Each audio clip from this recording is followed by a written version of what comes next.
नमस्कार दोस्तों, स्वागत है आप सभी का एक बार फिर से अड्डा एमसीक्यू जीके में। दोस्तों, राजस्थान हाईकोर्ट एलडीसी की तैयारी करने वालों के लिए आज एक और प्रैक्टिस सेट। दोस्तों, ये प्रैक्टिस सेट है हमारे 16 नंबर, और इससे पहले भी हम कुछ प्रैक्टिस सेट पढ़ चुके हैं। और ये प्रैक्टिस सेट अभी तो हमारे जो हिंदी सब्जेक्ट है उसके टॉपिक वाइज प्रैक्टिस सेट चल रहे हैं, जिसमें हम प्रत्येक टॉपिक से 100 प्रश्न पढ़ रहे हैं। और बीच बीच में जो आपके राजस्थान जीके और एक करंट अफेयर है, और यही आपके सिलेक्शन का दोस्तों बेस बनेगा। क्योंकि हिंदी में और इंग्लिश में इसमें दोस्तों लगभग सभी का टारगेट यही है कि इसमें 45% करे हिंदी में भी और 45% इंग्लिश में भी सही करे। तो जो सिलेक्शन का बेस बनेगा वो राजस्थान जीके और करंट अफेयर ही बनने वाला है। क्योंकि करंट अफेयर में आपके 13 नंबर के पर्सन यानी 13% पूछे जाएंगे, लगभग 14 भी हो सकते हैं ये, लेकिन 13 से आपके कम नहीं होने वाले। तो 13 जो पर्सन होंगे बहुत बड़ी अहमियत रखते हैं दोस्तों। 13 तो क्या, 1% भी बहुत बड़ी अहमियत रखेगा। क्योंकि इसमें जो रहेंगे टाइपिंग के लिए जिनको चुना जाएगा, बहुत से लोग ऐसे होंगे जो 1 या 2% से ही रहने वाले हैं। तो जो बेस होगा वो आपके राजस्थान जीके और करंट अफेयर का होगा। इसीलिए ये वीडियो आपके लिए महत्वपूर्ण साबित होने वाला है। और इनमें जो हम हमारे प्रश्नों की चर्चा करेंगे वो करंट अफेयर और राजस्थान जीके के होंगे। और राजस्थान जीके के ऐसे प्रश्न होंगे जो कुछ पिछली भर्ती परीक्षाओं में पूछे गए हैं। और करंट अफेयर जो हम कवर करने वाले हैं वो 6th मंथ का जो पिछले 6 महीने हैं उस करंट अफेयर को पढ़ेंगे। और ये करंट अफेयर आपके अंतर्राष्ट्रीय, राष्ट्रीय और राजस्थान लेवल का होगा। तो इससे पहले भी कुछ प्रैक्टिस सेट अपलोड हो चुके हैं इस चैनल पर। अगर आपने वो नहीं देखे हैं तो राजस्थान हाईकोर्ट एलडीसी नाम से प्ले लिस्ट बनी है, उसमें ये प्रैक्टिस सेट आपको मिल जाएंगे, उसमें जाकर आप इनको देख सकते हैं। तो शुरू करने से पहले अगर आपने इस चैनल को अभी तक सब्सक्राइब नहीं किया है तो इस चैनल को जरूर सब्सक्राइब करें, क्योंकि इसी प्रकार के वीडियो इस चैनल पर अपलोड होते रहते हैं, महत्वपूर्ण प्रश्नों के वीडियो। और दोस्तों, अड्डा एमसीक्यू जीके चैनल केवल एमसीक्यू प्रश्नों को ही समर्पित है। तो ये चैनल आपके लिए महत्वपूर्ण साबित होगा आपकी होने वाली परीक्षाओं में, भले आप किसी भी परीक्षा की तैयारी कर रहे हैं। तो बिना देरी के शुरू करते हैं हमारे पहले प्रश्न के साथ। पहला प्रश्न है, विजय सिंह पथिक ने राजस्थान केसरी का प्रकाशन प्रथमतया कहाँ से प्रारंभ किया? तब बेहद ही महत्वपूर्ण प्रश्न दोस्तों, शानदार प्रश्न। तो राजस्थान केसरी का जो प्रकाशन है, ये प्रकाशन 1919 से, कब? 1919 से वर्धा से प्रारंभ किया गया था। कहाँ से? वर्धा से। तो जो विकल्प द है वो हमारे यहाँ पर सही उत्तर है। और ध्यान रखिएगा, कभी कभी संपादक के बारे में भी पूछ लिया जाता है। तो इसके जो संपादक थे, तो संपादक थे, एक तो थे राम नारायण चौधरी। कौन थे? राम नारायण चौधरी। एक थे ईसरदान आसिया। कौन थे? ईसरदान आसिया। तो इन संपादक थे ये राजस्थान केसरी के। और इसका प्रकाशन जो हुआ था 1919 से प्रारंभ हुआ था, और वर्धा से। कहाँ से? वर्धा से। और विजय सिंह पथिक ने इसको प्रारंभ किया था राजस्थान केसरी को। तो जो द विकल्प है वो यहाँ पर सही उत्तर है। अगला 2 नंबर प्रश्न है, गागरोन का किला किस प्रकार के दुर्ग का उदाहरण है? अच्छा प्रश्न ये भी दोस्तों। तो जो गागरोन का किला है वो किस प्रकार के दुर्ग का उदाहरण है? वो है जल दुर्ग का उदाहरण। किस प्रकार का उदाहरण है दोस्तों गागरोन का दुर्ग? ये है आपके जल दुर्ग का। क्योंकि ध्यान रखिएगा, ये जो गागरोन का दुर्ग है ये काली सिंध और आहू, इन दोनों के संगम पर बना है गागरोन का दुर्ग। और ये कहाँ पर है गागरोन दुर्ग? ये आपको पता होगा, ये झालावाड़ में। कहाँ पर है? झालावाड़ में। तो जो विकल्प द है ये हमारे सही उत्तर है। और इनको भी ध्यान रखिएगा, नदियों को काली सिंध और आहू नदियों को ये संगम पर बना है। पूछ लिया जाता है, कभी कभी पूछा भी गया है कि गागरोन का जो दुर्ग है वो किन 2 नदियों के संगम पर बना है? ये बना है काली सिंध और आहू नदियों के संगम पर। जल दुर्ग की ये श्रेणी में आता है। और ये कहाँ पर है? झालावाड़ में। द विकल्प यहाँ पर राइट आंसर होगा इसका। अगला है 3 नंबर प्रश्न, 13 ताली नृत्य किस देवता को समर्पित है? तो ध्यान रखिए, अच्छा प्रश्न है, ये भी सरल तो है वैसे। तो बताइए दोस्तों कौन सा है यहाँ पर सही उत्तर?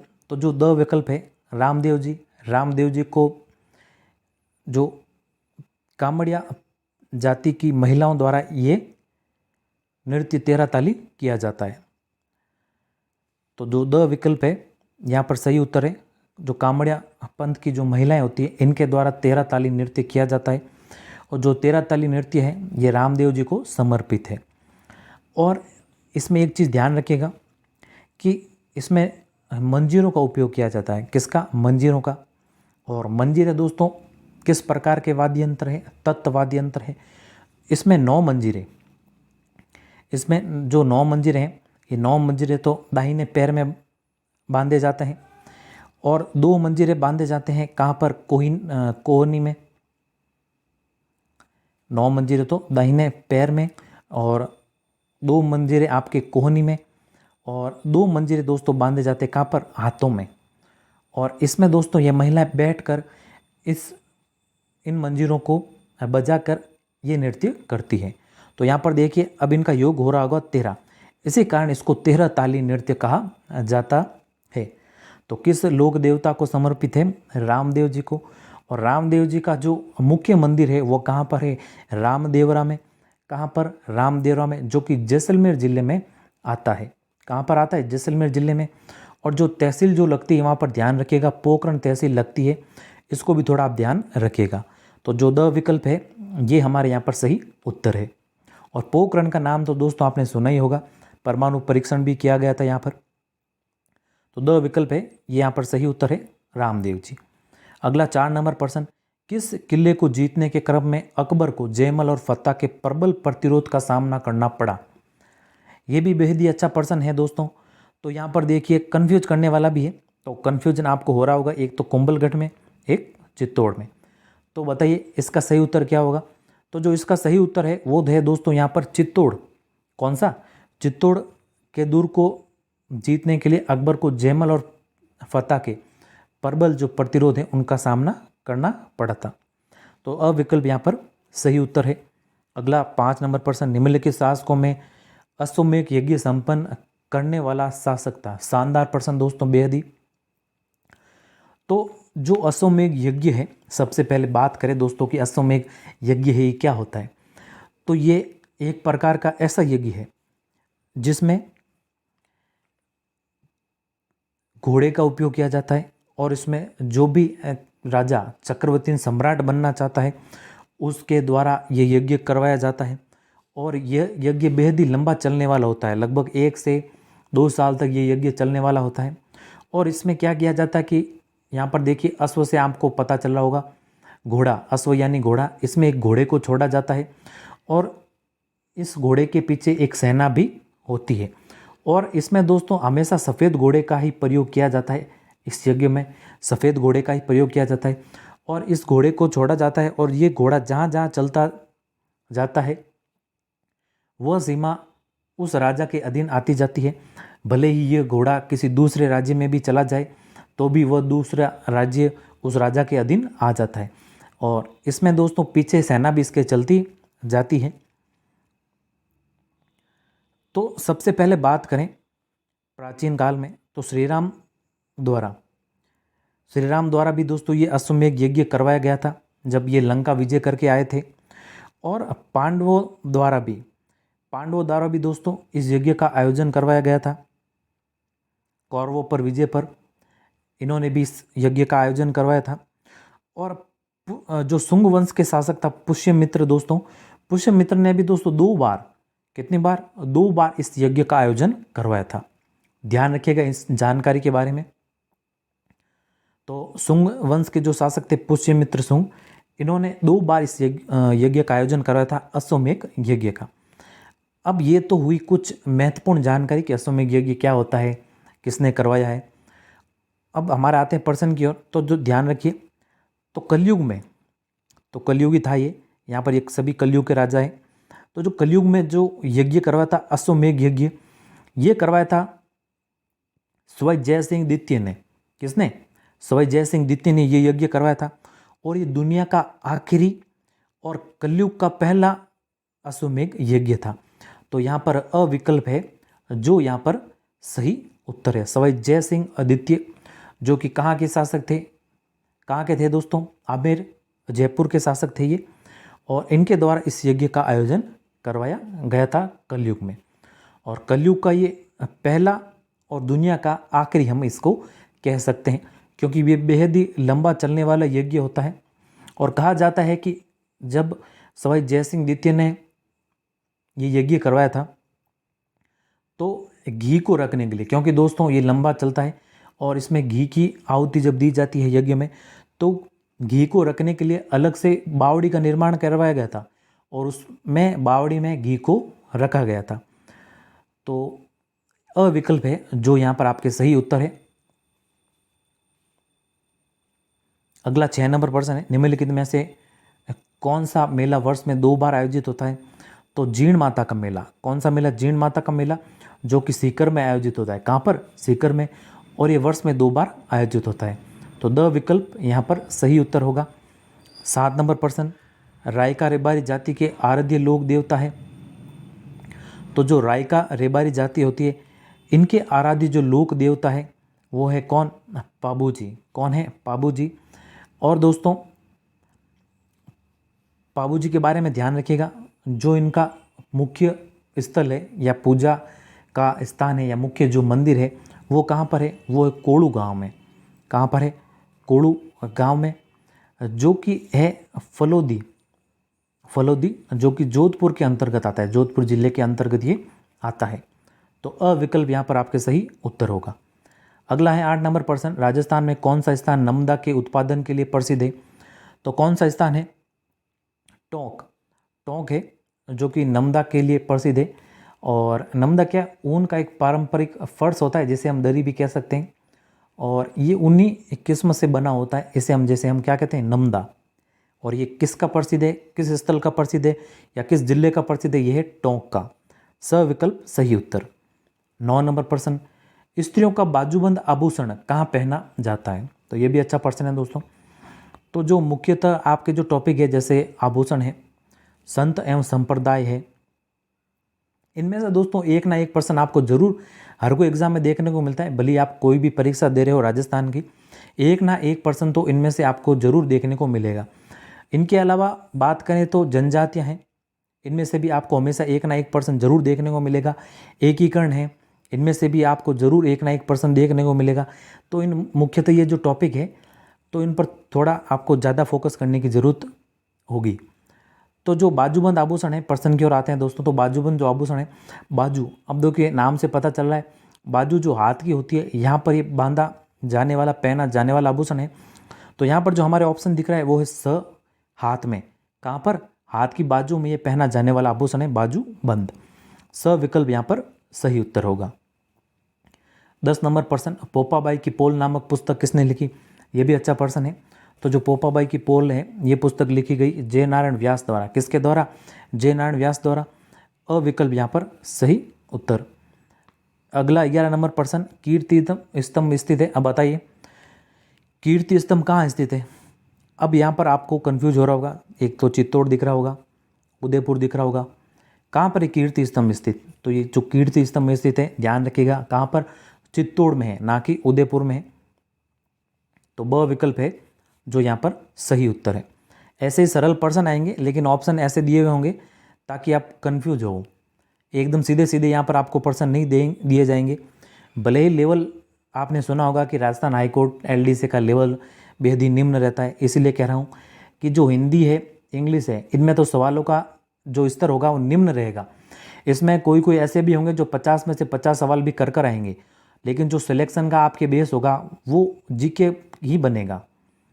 जीके पढ़े बगैर आप सिलेक्शन नहीं ले पाओगे हाईकोर्ट एलडीसी में, भले आप हिंदी इंग्लिश कितनी भी पढ़ लो। और इंग्लिश भले किन्हीं लोगों की कमज़ोर होगी, लेकिन वो जो निम्न लेवल के भी जो कैंडिडेट होंगे वो 35 सवाल तो आपके यहाँ पर करके ही आएंगे। जीके पोर्शन महत्वपूर्ण रहेगा और जीके में भी आपके जो करंट अफेयर है ये ज़्यादा महत्वपूर्ण रहने वाला है।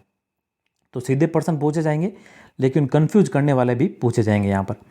तो जो यहाँ पर जो सही उत्तर है वो है आपके ऑप्शन ब, विकल्प ब, चित्तौड़ में। कीर्ति स्तंभ कहाँ स्थित है? चित्तौड़ में। अगला है 12 नंबर प्रश्न, भीलों में छेड़ा फाड़ना है। तो ये जनजातियों से संबंधित प्रश्न दोस्तों। तो जो छेड़ा फाड़ना की जो एक प्रथा है, किस प्रकार की है? ये तलाक प्रथा है। किसकी है? तलाक। तो ब विकल्प है वो यहाँ पर सही उत्तर है। अब अगला प्रश्न है हमारे 13 नंबर प्रश्न, कौन सा एक प्रकार का पहाड़ी किला नहीं है? तो ये भी अच्छा प्रश्न है दोस्तों। तो अब देखिए कौन सा है जो पहाड़ी किला नहीं है यहाँ पर। तो जो मेहरानगढ़ किला है, जो कि कहाँ पर है? जोधपुर में, जिसे हम मयूर ध्वज गढ़ भी कहते हैं, इसका उपनाम है दोस्तों, ध्यान रखिएगा, जोधपुर में। तो ये पहाड़ी किला है। भैंसुरगढ़ का किला, ये दोस्तों आपके पहाड़ी किला नहीं है, ये जल दुर्ग की श्रेणी में आता है। किस दुर्ग की श्रेणी में? जल दुर्ग की श्रेणी में। और ये जो किला है वो चित्तौड़ में है। और चंबल, ध्यान रखिएगा, चंबल व जो बामनी नदी है उसके संगम पर ये स्थित है। तो जो ब विकल्प है ये यहाँ पर सही उत्तर है, ये पहाड़ी किला नहीं है। तारागढ़ किला ये आपके अजमेर में पहाड़ी किला है। जालोर किला ये भी एक पहाड़ी किला है। तो जो ब विकल्प है भैंसरोडगढ़ का किला, ये किस प्रकार का किला है? जल दुर्ग की श्रेणी में आने वाला है। तो चंबल और बामनी नदियों के संगम पर है, चित्तौड़ में है। कहाँ पर? चित्तौड़ में। ब विकल्प सही उत्तर। अगला 14 नंबर प्रश्न, लोक देवता तेजाजी महाराज का पवित्र स्थान बंसी दुगरी कहाँ स्थित है? ये भी अच्छा प्रश्न है।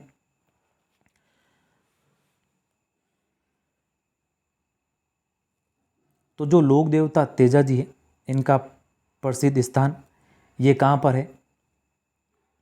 ये है हमारे बूंदी जिले में। कहाँ पर है? बूंदी जिले में। ब विकल्प यहाँ पर सही उत्तर है। नागौर में तो दोस्तों क्या इनका जन्म हुआ था? ध्यान रखिएगा, खरनाल नागौर में इनका जन्म हुआ था। परबतसर नागौर में इनका मेला भरता है। और अजमेर से भी इनका संबंध है, अजमेर में इनका विवाह हुआ था पनेर नामक स्थान पर। तो अजमेर से भी ये संबंध रखते हैं। नागौर से तो है ही, आपको पता है, जन्म इनका नागौर में ही हुआ था। मेला इनका परबतसर में ही भरता है जो कि नागौर में है। लेकिन जो बंसी दुगरी है ये कहाँ पर स्थित है? बूंदी में। ब विकल्प है जो यहाँ पर हमारे सही उत्तर है।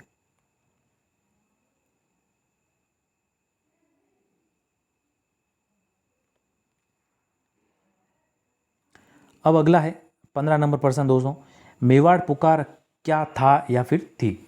तो मेवाड़ पुकार क्या थी यहाँ पर? अब देखिए, जो मेवाड़ पुकार है ये था एक 21 सूत्रीय मांग पत्र। क्या था? 21 सूत्रीय मांग पत्र। और ये जो तैयार किया गया था, ये तैयार किया गया था मोतीलाल तेजावत द्वारा। किसके द्वारा? मोतीलाल तेजावत द्वारा। और ये मांग पत्र मेवाड़ के जो महाराणा हैं उनको ये प्रस्तुत किया गया था। तो ये 21 सूत्रीय मांग पत्र था मेवाड़ पुकार। द विकल्प यहाँ पर सही उत्तर है। किसके द्वारा तैयार किया गया? मोतीलाल तेजावत द्वारा, जिन्हें हम आदिवासियों के मसीहा के नाम से भी जानते हैं। द विकल्प है यहाँ पर सही उत्तर। 16 नंबर प्रश्न है, जहांगीर ने दल खंबन या सेना के नियंत्रक की उपाधि दी थी।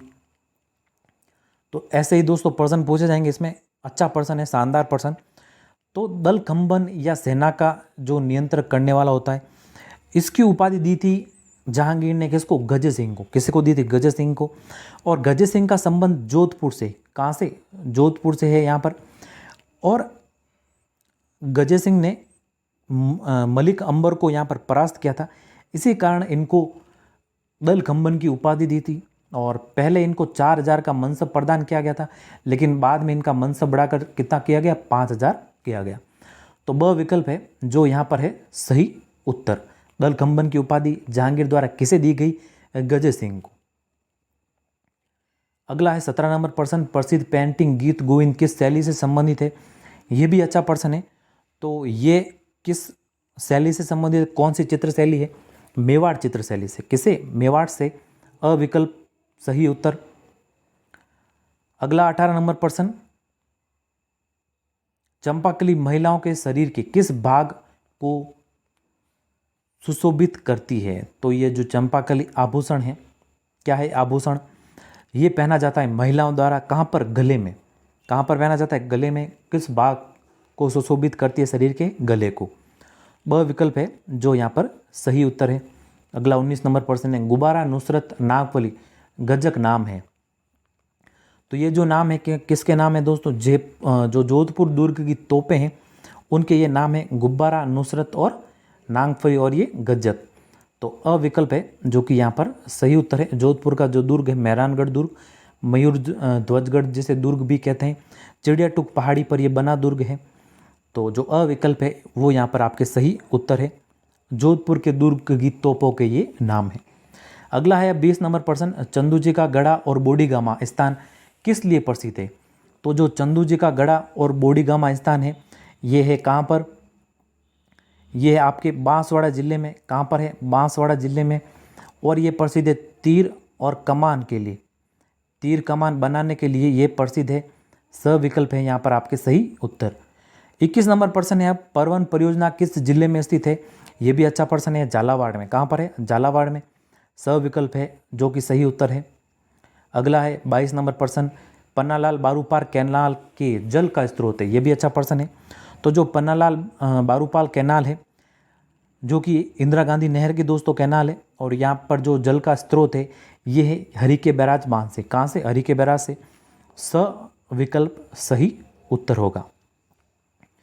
23 नंबर प्रश्न है, निम्नलिखित में से कौन सी फसलों का समूह नकद फसलों की श्रेणी में आता है?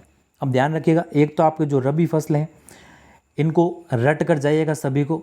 खरीफ की जो फसलें हैं इनको भी आप याद कर जाइएगा, और जो नकदी आपकी फसलें ये तो कम ही हैं लगभग, इनको भी आप याद करके जाइएगा। इनसे आपके 100% गारंटी है, 100% 1% आपकी ज़रूर बनेगा। एक तो ये हो गया रबी की फसल। एक जो है दोस्तों दिवस, जितने भी आपके दिवस है जनवरी से लेकर दिसंबर तक है, इन सभी को आप याद करके जाइएगा। और मुख्यतः जो आपके जो पर्यावरण से संबंधित होते हैं और योग वगैरह ये दिवस है, या फिर जो थल सेना, वायुसेना और जल सेना, ये जो सभी दिवस हैं इनको आप मुख्यतः ध्यान रखिए, याद करके जाएगा। इनसे आपके ज़रूर प्रश्न बनने वाला है। तो जो नकदी फसलें होती है, सबसे पहले तो प्रश्न यही बनता है कि नकदी फसलें क्या होती है? तो नकदी फसलें ऐसी फसलों को कहते हैं जो कि केवल व्यापारिक उद्देश्यों से की गई होती है। इस प्रकार की फसलों को नकदी फसलें कहते हैं।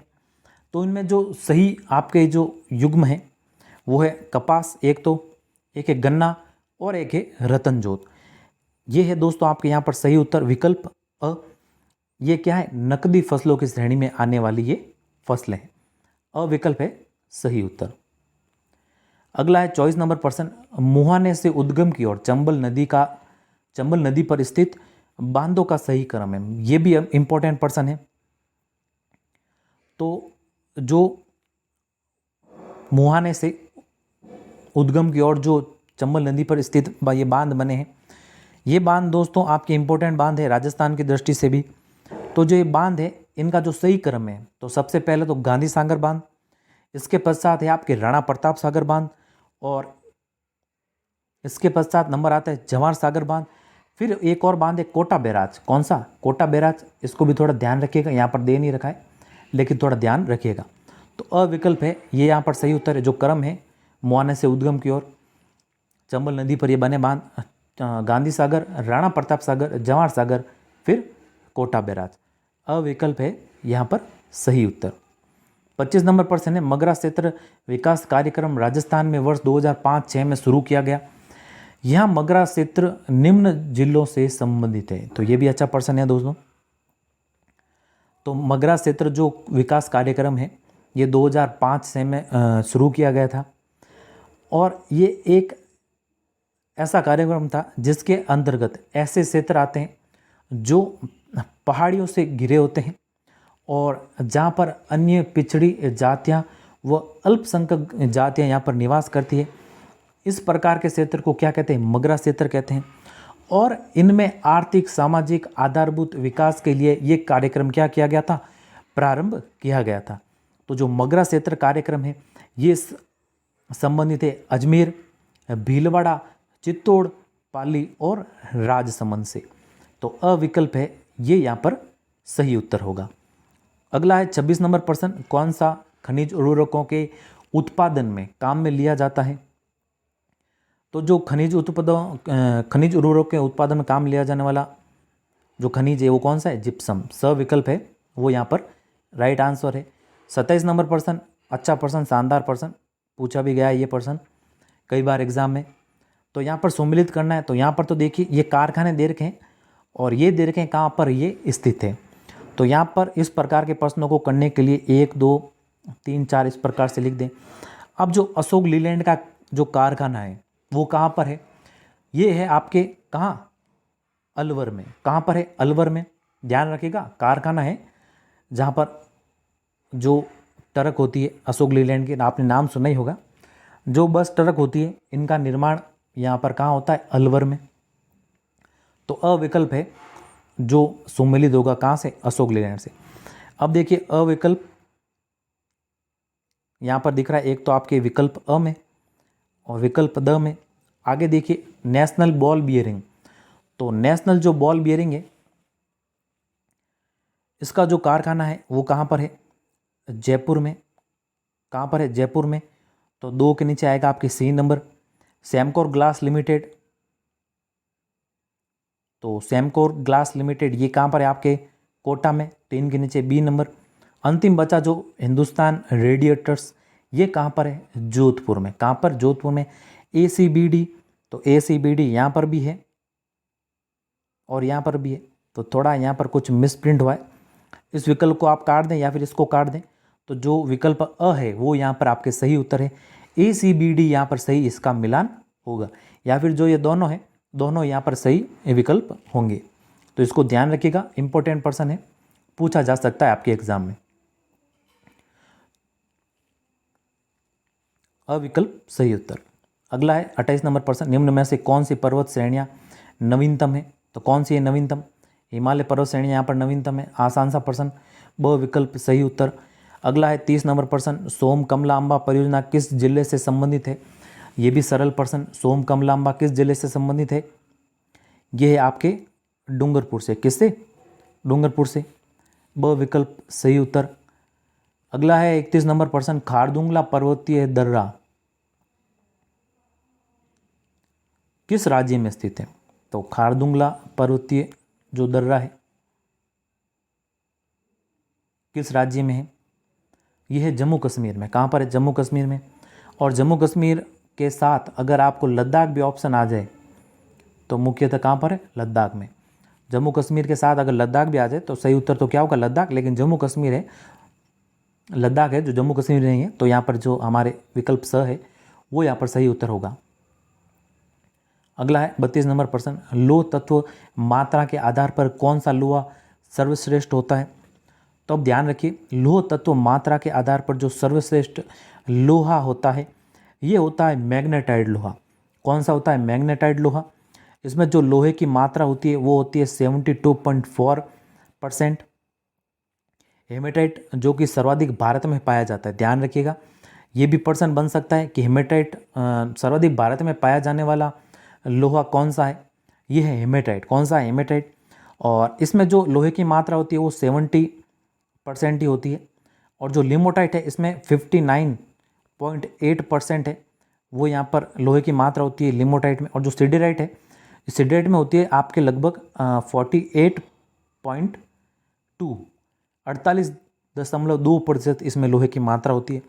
जो सर्वश्रेष्ठ होता है यानी अच्छी गुणवत्ता का लोहा होता है वो होता है मैग्नेटाइट।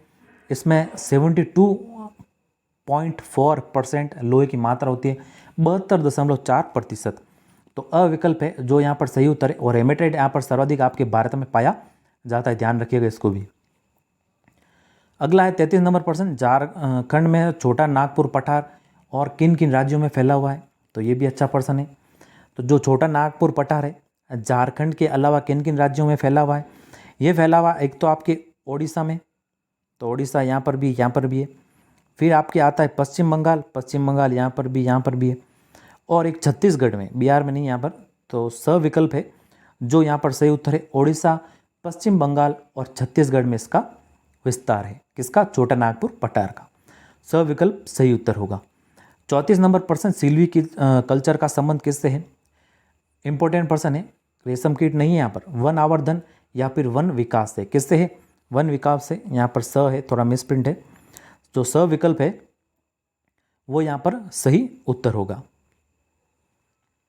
35 नंबर प्रश्न, विश्व मरुस्थलीकरण एवं सूखा रोकथाम दिवस कब मनाया जाता है?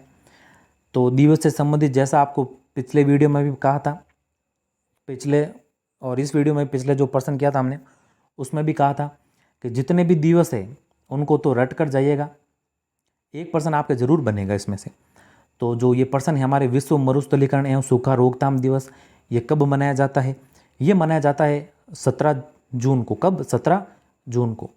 ब विकल्प सही उत्तर। अगला है 36 नंबर प्रश्न, राजस्थान में मनरेगा मेट की प्रतिदिन मजदूरी को बढ़ाकर कितना किया गया? शानदार प्रश्न है, करंट अफेयर की दृष्टि से भी प्रश्न शानदार है ये। हाल ही में हमारे मुख्यमंत्री माननीय श्रीमान अशोक गहलोत जी द्वारा जो मनरेगा मेट है प्रतिदिन मजदूरी है, यहाँ पर इनका मानदेय बढ़ाया गया। ये बढ़ाया गया 235 रुपये से, ध्यान रखिएगा 235 से बढ़ाकर कितना किया गया? 240 रुपये किया गया। कितना किया गया? 240 रुपये। अविकल्प है जो कि यहाँ पर सही उत्तर है। अब थोड़ी सी बात करें यहाँ पर, अगर महात्मा गांधी रोजगार गारंटी अधिनियम 2005 में ये आपके अधिनियम बना था, ठीक है, और ये लागू हुआ था 2006 में। कब लागू हुआ? फरवरी 2006 में, 2 फरवरी 2006 में ये लागू हुआ। अधिनियम तो कौन सा है? 2005 का ये अधिनियम है, और जो लागू हुआ ये हुआ 2006 में। तो इसको थोड़ा ध्यान रखिएगा। और अविकल्प है वो हमारे सही उत्तर है। और जो मजदूरी वो बढ़ाकर 235 रुपये से कितनी की गई हाल ही में? 240। अब 37 नंबर प्रश्न, हाल ही में जैसलमेर में तनोट मंदिर कॉम्प्लेक्स परियोजना का शिलान्यास किसके द्वारा किया गया? ये भी अच्छा प्रश्न। तो अभी आपको पता होगा, न्यूज़ में आपने देखा ही होगा, करंट अफेयर का प्रश्न है ये, कि अमित शाह जो हमारे गृह मंत्री हैं, ये जो जैसलमेर में तनोट माता का मंदिर है, यहाँ पर इन्होंने कॉम्प्लेक्स परियोजना का शिलान्यास किया। तो अमित शाह यहाँ पर सही विकल्प है। किसके द्वारा किया गया ये शिलान्यास? अमित शाह द्वारा। सविकल्प है सही उत्तर। अगला 38 नंबर प्रश्न, हिंदी दिवस के अवसर पर प्रदेश में राज्य स्तरीय समारोह का आयोजन कहाँ किया गया? तो प्रदेश में राज्य स्तरीय समारोह का आयोजन कहाँ किया गया? अच्छा प्रश्न है। ना तो ये किया गया साहित्य संस्कृति अकादमी में, ना संगीत अकादमी में, ना हिंदी ग्रंथ अकादमी में। अब हिंदी दिवस दे के यहाँ पर हिंदी दे के राइट मत कर देना। तो ये किया गया कहाँ पर? मानसिंह चिकित्सा, सवाई मानसिंह चिकित्सा महाविद्यालय में ये किया गया। सविकल्प है जो यहाँ पर सही उत्तर होगा। अगला है 39 नंबर प्रश्न, हाल ही में किस देश की प्रधानमंत्री ने राजस्थान के 2 दिवसीय दौरे पर आई? तो जो आई, अब यहाँ पर आई जो शेख हसीना है। तो आप सभी जानते होंगे कि शेख हसीना किस देश की प्रधानमंत्री है? ये है बांग्लादेश की। ये भी हाल ही में राजस्थान के दौरे पर 2 दिवसीय दौरे पर आई।